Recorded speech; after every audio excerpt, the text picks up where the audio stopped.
Cinema, அரசியல், முதலீடு, விவசாயம் மற்றும் பல உபயோகமான தகவல்களை தெரிஞ்சுக்க விகடன் ஆப் இன்ஸ்டால் பண்ணுங்க. எல்லாரும் கேட்பாங்க, ஆர்கானிக் மேட்டர்ஸ்க்கு எல்லாத்துக்குமே எக்ஸ்பைரி உண்டு. நெய்யை பொறுத்த வரைக்கும் இருக்க அமிர்தமே தவிர நெய் எக்ஸ்பைரி ஆகாது. விபூதி நம்ம ரெடி பண்ணிக்கிட்டு இருக்கோம். விபூதியில என்ன அது ஸ்பெசிஃபிக்னு சொன்னா, பஞ்சாரத்துல, அதாவது பூமியிலேயே விழுகாம அந்த சாணத்தை பிடிச்சி நீங்க விபூதி செஞ்சீங்கன்னா அது ரொம்ப சிறப்பா இருக்கும் மேடம் சொன்னாரு. நம்மாழ்வார் ஐயா சொன்னது ஒரு மாடு வச்சிருந்தா 20 ஏக்கருக்கு இயற்கை விவசாயம் செய்ய முடியும்னு சொன்ன ஒரே விஷயம், ஒரே ஒரு நாட்டு மாடை வச்சிருந்தா அது வருடம் முழுக்கும் தேவையான அத்தனை சத்துக்களுமே அதுல இருக்கு. வணக்கம், நான் நிலவென்பா ஆர்கானிக் ஃபார்ம்ல இருந்து மேகலா சண்முகம் பேசுறேன். நம்ம பிடெக் ஐடி முடிச்சுட்டு ஒரு ஐடி கம்பெனியில் ஒர்க் பண்ணிகிட்ருக்கேன். இப்போ பார்க்குறது பார்த்திங்கன்னா நம்மளோட மாட்டு பண்ணை. இது ஒரு பார்ட்டை 2 இடத்துல நம்ம வச்சுருக்கோம். ஒரு இடத்துல கறக்கிற மாடும், இன்னொரு இடத்துல கறக்காத மாடும் வச்சுருக்கோம். ஸோ இது இப்போ ரீசெண்டாக எடுத்தது. இதில் ஆர்கானிக் ஃபார்மிங்கும் பண்ணிகிட்ருக்கேன். தொடர்ந்து இதில் மஞ்சள் சாகுபடி, வாழை இருக்குது. ஒரு ஸ்மால் குவான்டிட்டி ஆஃப் அந்த வெஜிடபிள்ஸ் எல்லாமே போட்டுட்ருக்கேன். இங்கே ஸ்பெசிஃபிக்காக இந்த ஃபார்மில் என்ன நம்மளுக்கு நல்ல விஷயம்னு பார்த்தீங்கன்னா, இதில் வர சாணம், கோமியம் அதெல்லாம் வச்சு பை ப்ராடக்ட்ஸ், அதாவது மாடி தோட்டத்தில் தேவையான அத்தனை பொருட்களுமே, அத்தனை இடுபொருள்களுமே ரெடி பண்ணுறது தான் இந்த ஃபார்மோட பெரிய நோக்கமே. அரௌண்ட் பார்த்திங்கன்னா இது ஒரு 7.5 ஏக்கருமே காம்பவுண்டு. ஸோ அதனால் ஃபார்மில் ஃபுல்லாக மாடுகளை கட்டி போட்டு வளர்க்கல. எல்லாத்தையுமே ஃப்ரீ ரேஞ்சில் நம்ம வளர்த்த விட்டு தான். அது எதுக்குன்னா, மாடுகள்னால் இத்தனை கிலோமீட்டராவது அட்லீஸ்ட் ஒரு நாளைக்கு நடக்கணும். ஸோ அதுங்களுக்கு செரிமானத்துலேருந்து, தண்ணி தாகம்லேருந்து எல்லாமே எடுக்கிறதுக்கு. மொத்தம் பார்த்திங்கன்னா நம்மக்கிட்ட ஒரு 70 மாடுகளுக்கு மேலே இருக்குது. அந்த 70 மாடுகளில் ஒரு 30 அரௌண்ட் மாடு பால் கறவையில் இருக்குது. நம்மளுக்கு ஒரு நாளைக்கு டோட்டலாக ப்ரொடக்ஷன், பால் ப்ரொடக்ஷனில் 100-120 லிட்டர் பால் ப்ரொடக்ஷன் ஆகிட்டுருக்கு. அதில் ஒரு 60-70 லிட்டர் நான் தயிர் எடுத்து அதுலேருந்து மோர், வெண்ணெய், நெய்ன்னு ப்ரிப்பேர் பண்ணிகிட்ருக்கேன்.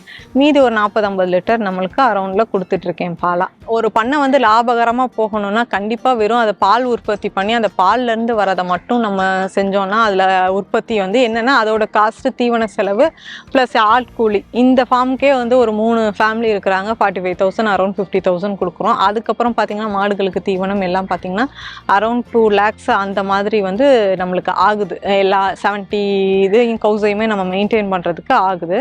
ஸோ அதில் பாலில் வர காஸ்ட்டு, நெய்யில் வர காஸ்ட்டுன்னு பார்த்திங்கன்னா அதுங்களுக்கு செலவு பண்ணுறதுக்கே அது கரெக்டாக இருக்கும்.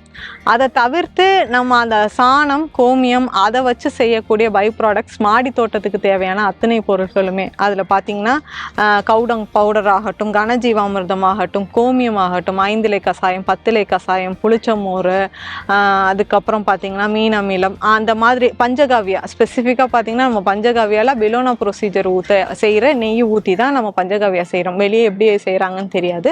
ஸோ நம்ம க்ரீம் செப்பரேட்டரில் ஊற்றுறது கூட செய்கிறது கிடையாது. பெலோனா ப்ரொசீஜரில் செய்யக்கூடிய நெய்யை ஊற்றி பஞ்சகாவியா செய்கிறோம். இதை தவிர்த்து ஸ்பெசிஃபிக்காக பார்த்திங்கன்னா விபூதி நம்ம ரெடி பண்ணிக்கிட்டு இருக்கோம். விபூதியில் என்ன அது ஸ்பெசிஃபிக்னு சொன்னோன்னா, ஒரு சார் பேசும்போது அவர் நம்மக்கிட்ட நெய் வாங்குறவர் என்ன சொன்னார்னா, பஞ்சாரத்தில், அதாவது பூமியிலேயே விழுகாமல் அந்த சாணத்தை பிடிச்சி நீங்கள் விபூதி செஞ்சிங்கன்னா அது ரொம்ப சிறப்பாக இருக்கும் மேடம் சொன்னார். ஸோ அவரோட வழி நடத்துதல் படி இப்போ விபூதிக்கு ரெடி பண்ணிகிட்ருக்கிறேன். இந்த விபூதி வெறும் டிவோஷனலை தவிர்த்து, டிவோஷனலையும் தாண்டி நிறைய விஷயம் அந்த விபூதியில் இருக்குது. நம்ம பட்டை போடும்போது சைனஸ்ன்ற ஒரு ப்ராப்ளமே இருக்காது. ஸோ ஸ்பெசிஃபிக்காக அந்த விபூதியும் நம்மக்கிட்ட ரெடி ஆகிட்டுருக்கு. இந்த ஃபார்மில் இது மட்டும்தான் இருக்கானா இல்லை, ஒரு குறைஞ்சது ஒரு 100 மாமரம் நம்மக்கிட்ட இங்கே இருக்குது. அதில் வருடம் எந்த ரசாயன உரமும் போடாமல் மாம்பழங்கள் காய்ச்சிக்கிட்டே இருக்குது. இந்த வருஷம் பார்த்திங்கன்னா எல்லா ஆல் அரவுண்ட் எல்லாத்துக்குமே 10 kgs 15 kgsன்னு சொல்லி திருச்சி, மயிலாடுதுறை எல்லா இடத்துக்குமே நம்ம தொடர்ந்து அனுப்பிச்சிக்கிட்டு தான் இருக்கோம். ஸோ வருடம் இதில் கிடைக்கும். இதில் இன்னும் என்னென்னா, எந்த ரசாயன உரம் போடாத தேங்காவும் அதில் வர கொப்பரையும் வரதுனால சுத்தமான தேங்காய் எண்ணெய் ரெடி ஆகிட்டுருக்கு. அதில் சல்ஃபரோ எதுவுமே நம்ம கலக்கிறது கிடையாது. அந்த தேங்காய் எண்ணெய் ரொம்ப அருமையாக இருக்கும். அதை தவிர்த்து பார்த்திங்கன்னா மஞ்சள் ஸ்பெசிஃபிக்காக ஏன் நான் எப்பயுமே வாழைக்கு நடுவில் போடுறேன்னா, மஞ்சள் நீங்கள் வாங்குகிற ரசாயன காய்கறியாக இருந்தால் கூட அதை வச்சு கழுவிட்டு நீங்கள் செய்யும் போது அதில் ஒரு 50% ஆஃப் அந்த உங்களுக்கு அந்த நச்சுத்தன்மை போகும். அதுக்காகவே நீங்கள் மஞ்சள் கண்டிப்பாக கடையில் வாங்குகிற மஞ்சள் போடாதீங்க. அது வெறும் கலர் பவுடர் ப்ளஸ் கோலமாவு தான் ஆட் பண்ணுவாங்க. மஞ்சள் ஆட் பண்ணுறதில்ல. நம்ம மஞ்சள் செய்யும் போது அதே மாதிரி நம்ம அவிக்கும் போதோ அதை காய வைக்கும் போதோ அதுலேருந்து கற்குமீனோ குறுக்குமீனோ என்ன ஒரு விஷயமும் எடுக்கிறதில்ல, எடுக்கவும் தெரியாது. ஸோ அப்படியே எடுப்போம். ஹார்வெஸ்ட் பண்ணதுக்கப்புறம் அதை என்ன பண்ணுவோம்னா அவிப்போம், காய வைப்போம். பாதி குவான்டிட்டி அவிச்சு காய வைக்கிறதும் இருக்குது, பாதி குவான்டிட்டி அப்படியே பச்சையாக காய வைக்கிறதும் இருக்குது. ஸோ அரௌண்ட் பார்த்தீங்கன்னா நம்மளுக்கு வந்து ஒரு நாளைக்கு வந்து அது ஒரு 40 லிட்டருக்கு மேலே நான் பாலாக கொடுத்துட்றேன் இங்கே அரௌண்டில் அரௌண்டை. மீதி ஒரு 70 லிட்டர் வந்து நம்ம தயிர் போட்டு தயிர்லேருந்து நெய் எடுத்துகிட்டு இருக்கோம்.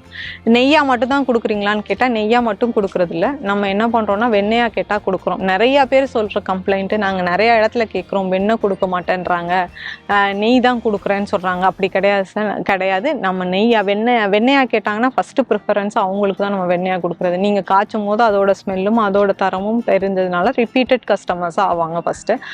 அதுக்கப்புறம் பார்த்தீங்கன்னா இந்த ஒரு நாளைக்கு ப்ரொடக்ஷன் நம்மளோட நெய்யின்னு பார்த்தீங்கன்னா ஒரு 2.5 லிட்டர்ஸ்லேருந்து ஒரு 3 லிட்டர்ஸ் மேக்ஸிமமே அவ்வளோதான் வரும் எல்லா இதையும் யூஸ் பண்ணால். இந்த ஆயுர்வேதா நம்மக்கிட்ட ஒரு 50-100% கஸ்டமர்ஸ் இருக்காங்கன்னா அதில் 50% பார்த்தீங்கன்னா அந்த ஆர்த்ரைட்டிஸ் ட்ரீட்மெண்ட்டு, ட்ரை ஐஸ் ஆகிடுச்சு, ட்ரை ஸ்கின்னு, ஆன்டி ஆக்சிடென்ட் வேணும், ஒமேகா-3, பிரெயின் டெவலப்மெண்ட்டு, பசங்க வந்து படிக்க மாட்டேன்து, அதுக்கப்புறம் அல்சரு, அசிடிட்டி, தைராய்டு, இந்த மாதிரி அத்தனை நோய்களுக்குமே வெறும் வயிற்றுல சாப்பிட்றதுக்காக வாங்குறாங்க. ஏன்னா தயிர் போட்டு எடுக்கிறது தான் முதல் காரணம். அதை தவிர்த்து பார்த்தீங்கன்னா காங்கேயம் வந்து ஸ்பெசிஃபிக்காக எங்கே கிடைக்குதுன்னு தெரியல. காங்கேயமே நம்மக்கிட்ட மோர் தேன் ஒரு 25 மாடு இருக்குது. அந்த காங்கேயத்துலேருந்து ஸ்பெசிஃபிக்காக எடுக்கிற நெய்க்கு தான் நம்மளுக்கு வரவேற்பு அதிகம். அந்த நெய் வாங்கிக்கிறாங்க.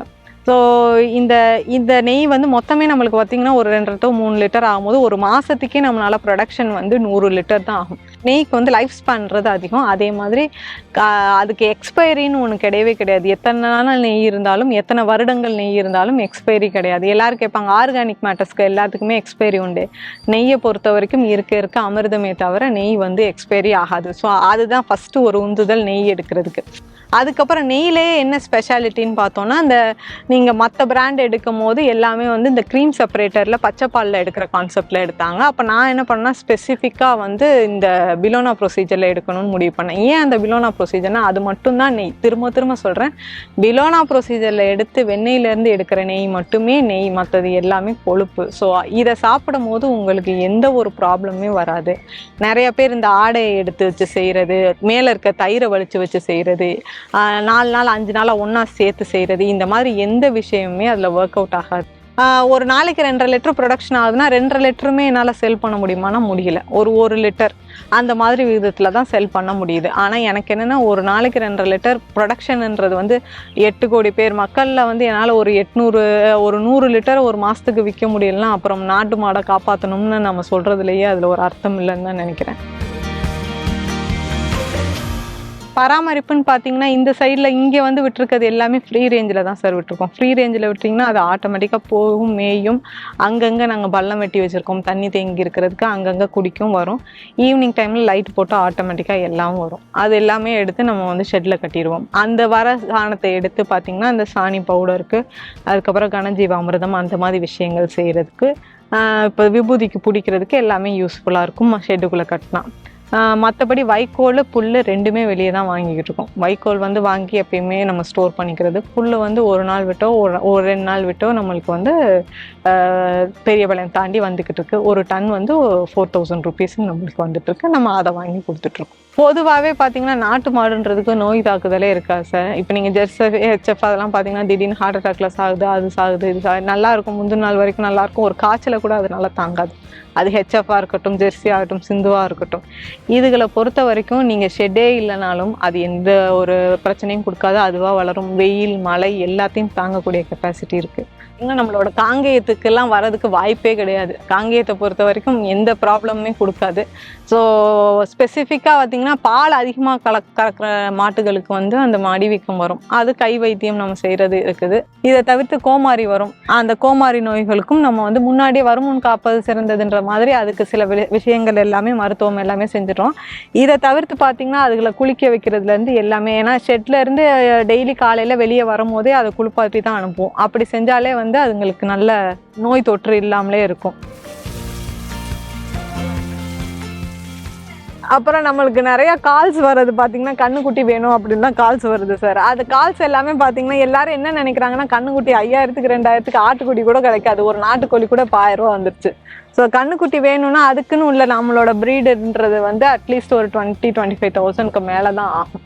அந்த கண்ணுக்குட்டிகள் வரும். அப்புறம் மாடு கேட்டு ஃபோன் பண்ணுறவங்க நான் அதிகமாக சொல்லணும்னு நினச்சா, தமிழகத்துலேருந்து ஃபோன் பண்ணுறாங்க எல்லாருமே, ஐயோ காங்கேயமா எனக்கு வேணாம் அப்படின்னு சொல்கிறாங்க. காங்கேயம் முரட்டுத்தனம் அப்படிலாம் எதுவுமே கிடையாது சார். காங்கேயம் முரடுன்னு கிடையாது. ரெண்டாவது, நீங்கள் பாலை மட்டுமே எதிர்பார்த்து வளர்க்காதீங்க. என்னால் ஒரு 1000 காங்கேயம் வளர்க்க முடியாது. எல்லாருமே வளர்த்தா தான் அடுத்த ஜென்ரேஷனுக்கு நீங்கள் ஒன்று கொடுத்துட்டு போக முடியும்.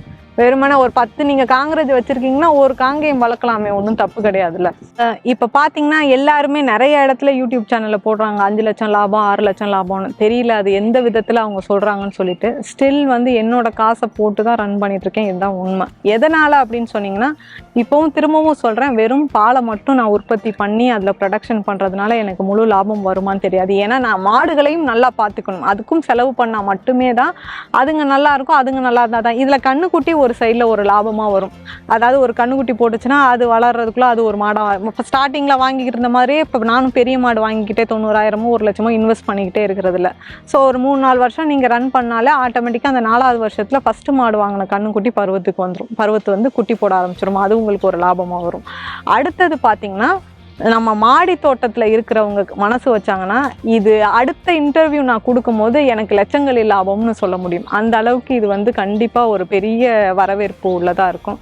இங்கே கொடுக்குற அத்தனை பொருட்களுமே நாட்டு மாட்டில் ரெடியானதான். ஏன்னா வெளியே வாங்கணுன்ற அவசியமே கிடையாது. என்னோட ப்ராடக்ட்டே என்னால் விற்க முடியல, நான் ஏன் வெளியே வாங்கணும்? அதில் பார்த்தீங்கன்னா முதல்ல வந்து கவுடங் பவுடர், இதுக்குன்னே ஆட்கள் வச்சு படுதா வச்சு ஃபுல்லாக கம்ப்ளீட்டாக ட்ரைடு. நிறைய இடத்துல பார்த்தீங்கன்னா தண்ணியோட, அதாவது ஒரு ஈரப்பதத்தோடு கொடுப்பாங்க. அது மாதிரி கொடுத்தாலுமே உங்களுக்கு அதில் நிறையா விஷயங்கள் இருக்கும், நுண்ணுயிர்கள்லாம் இருக்கும். இந்த மாதிரி கொடுக்கும்போது அந்த நீங்கள் ஒரு இதை எடுத்து போடும்போது தண்ணி ஊற்ற ஊற்ற ஆட்டோமேட்டிக்காக அது ஸ்ப்ரெட் ஆகிடும். ஸோ சாணி பவுடர் கொடுத்துட்ருக்கேன். கனஜீவாமிர்தம் என்னன்னா, நம்மாழ்வார் ஐயா சொன்னது வந்து, ஒரு மாடு வச்சிருந்தா 20 ஏக்கருக்கு இயற்கை விவசாயம் செய்ய முடியும் சொன்ன ஒரே விஷயம், ஒரே ஒரு நாட்டு மாடை வச்சிருந்தா அதில் வர சாணத்தை நீங்கள் டெய்லி கனஜீவாமிர்தமாக செஞ்சு வச்சுக்கிட்டோம்னாலே அது வந்து வருடம் முழுக்கும் தேவையான அத்தனை சத்துக்களுமே அதில் இருக்குது. பயிறு மாவு, நாட்டு சக்கரை, அந்த மாதிரி எல்லாத்தையுமே போட்டு கனஜீவாமிர்தம் நிழலில் காய வச்சு செய்கிறது, அதை செஞ்சுக்கிட்டு இருக்கேன். புளிச்ச மோர் கரைசல் நம்மளுக்கு ஒரு நாளைக்கு 200 லிட்டர் ப்ரொடக்ஷன் ஆகுது. வேணுன்றவங்க ஒரு ஹோட்டலில் இருக்கவங்க டைரெக்டாக அப்படியே மோராக கூட வாங்கிக்கோங்க. அப்படி இல்லாத பட்சத்தில் புளிச்ச மோர் கரைசல் எப்போ அடிக்கிறதுன்னு பார்த்தீங்கன்னா, பூக்கள் பூக்கிற தருணத்தில் நீங்கள் தாராளமாக புளிச்ச மோர் கரைசல் அடிச்சிங்கன்னா பூக்கள் உதிராது, நல்லா காய் பிடிச்சி வளரும். இதை தவிர்த்து சாம்பல் நம்மக்கிட்ட எப்பயுமே கிடைக்கும். ஏன் சாம்பல் யூஸ் பண்ணணுமோ, அது பூச்சி வரட்டி ப்ளஸ் பொட்டாஷ் இருக்கிறதுனால அதை வளர்ச்சி ஊக்கி காய்களை நல்லா பிடிச்சி வளர வைக்கும். அதுக்கப்புறம் பார்த்திங்கன்னா ஃபிஷ் அமினோ ஆசிட், மீன் அமிலம் இருக்குது. மீன் அமிலமும் பார்த்திங்கன்னா பூக்கள் பூக்கிற தருணத்தில் நீங்கள் கொடுக்கும்போது நல்லா பூக்கள் பூக்கும், காய் காய்க்கும். பஞ்சகாவியா என்ன சொல்லுவாங்கன்னா, வந்த நோய் போக்கும் வராத நோய் தடுக்கும் சொல்லுவாங்க. ஸோ அந்த அளவுக்கு பஞ்சகாவியா அதை கண்டுபிடிச்சதே பார்த்திங்கன்னா ஒரு MBBS, அதாவது அதை கண்டுபிடிச்சது ஒருத்தர், ஆனால் அதை வந்து செடிகளுக்கு உரமாக பயன்படுத்தணும்னு சொன்னது வந்து நம்மளோட டாக்டர் MBBS கொடுமுடி நடராஜன் ஐயா தான் அதை வந்து சொல்லி கொடுத்தது. இதை பண்ண வைக்கிறதுக்குன்னு பார்த்தீங்கன்னா மெயின் ரீசன் வந்து ஆர்கானிக். எங்கள் அக்காவே எடுத்துக்கலாம். ஃபஸ்ட்டு அவங்க ஒரு 10 இயர்ஸ்க்கு முன்னாடி வந்து என்ன சொல்லுவாங்கன்னா, வைத்தியனுக்கு கொடுக்குறத வாணிபனுக்கு கொடு, வைத்தியனுக்கு கொடுக்குறத வயிற்றுக்கு கொடு, இது ரெண்டுமே செஞ்சாலே நம்ம வைத்தியனுக்கு கொடுக்க வேணாம்னு சொல்லி. உண்மையிலே அதோட புரிதல்லாம் அப்போ கிடையாது. என்ன எல்லாரும் இப்போ எப்படி எல்லாரும் என்கிட்ட பேசுகிறாங்களோ, ஏன்னா நீ மட்டும் 100 வயசு இருக்க போறியா, அந்த மாதிரி தான் நானும் நினச்சிட்டு இருந்தேன். ஆனால் அந்த புரிதல் தேடுதல் போய்கிட்டே இருக்கும் போதே என் ஹஸ்பண்டுக்கு ஒரு ஆக்சிடென்ட் நடந்துச்சு. அந்த ஆக்சிடெண்ட்டில் பார்த்தீங்கன்னா ஒரு காலில் நல்ல எலும்பு கட்டாயி என்ன சொன்னாங்கன்னா, இதுக்கப்புறம் அவர் வந்து சொடிக்கு தான் நடப்பார், அவளால் ஒழுங்காக நடக்க முடியாது, அந்த அளவுக்கு சொல்லிக்கிட்டு இருந்தாங்க. அந்த ஆஃப்டர் அந்த ஆக்சிடெண்ட்டுக்கு அப்புறம் நிறையா இந்த ஆர்கானிக் ஃபார்மர்ஸ் சொன்னது வந்து, அதெல்லாம் ஒன்றுமே கிடையாது, நீங்கள் எதுவுமே எடுத்துக்க தேவையில்லை, கால்சியம் டேப்லெட் கூட ஈவன் அவர் எடுத்துக்கலாம். அந்த ஆப்ரேஷன் முடிஞ்சு வெளியே வந்ததுக்கப்புறம் காங்கேயமோட பாலை தான் குடிக்க ஆரம்பித்தோம். காங்கேயமோட பாலும் எலும்புட்டி இலையும் அதில் கலந்து குடிச்சு அது பார்த்திங்கன்னா அவர் வித்தின் ஒரு 3 மந்த்ஸ்லேயே எந்திரிச்சு நடக்க ஆரம்பித்தார். ஒரு 6 to 7 மந்த்ஸ்லேயே வண்டி ஓட்டி ஆஸ் யூஷுவல் நார்மல் பர்சனாக வந்துட்டாங்க. ஸோ அதுதான் அதோட ஃபஸ்ட்டு இன்ஸ்பிரேஷன். சொல்லி கொடுத்தது அக்கா, எக்ஸிக்யூஷன் பண்ண வச்சது ஹஸ்பண்ட். ஸோ 2 பேருக்குமே என்னோட நன்றியை சொல்லிக்கணும். சினிமா, அரசியல், முதலீடு, விவசாயம் மற்றும் பல உபயோகமான தகவல்களை தெரிஞ்சுக்க விகடன் ஆப் இன்ஸ்டால் பண்ணுங்க. லிங்க் கீழே டிஸ்கிரிப்ஷன்ல இருக்கு. உடனே டவுன்லோட் பண்ணுங்க.